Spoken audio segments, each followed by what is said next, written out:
It seems awesome to be an actual survivee of a trade that we thought was dying, but it wasn't. I'm just a normal guy. I was born in Sheffield, which was the East End, not far from here. When did I start for rice? That'd be 1968. Mr. Wright, there was the old guy, and then Philip Wright, and then Dickie came along and took over.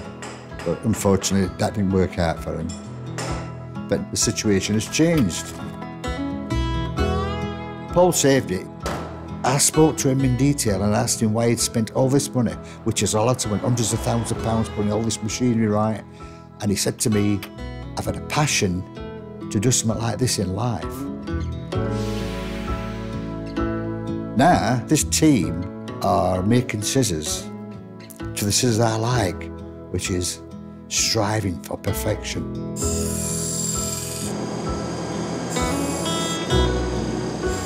The reason I'm working over from, I should be retired, is because I like the challenge. I like the challenge.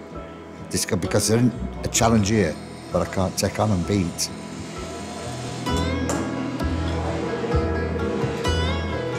I'm 75, and life is a challenge at 75. And I said, when you open a pair of scissors and close it, it tells me a story, what's up with it. And it's time to learn how it feels. Beautiful. Poetry in motion. It's a great satisfaction to have done it properly. Because that's what life's all about. You try your best.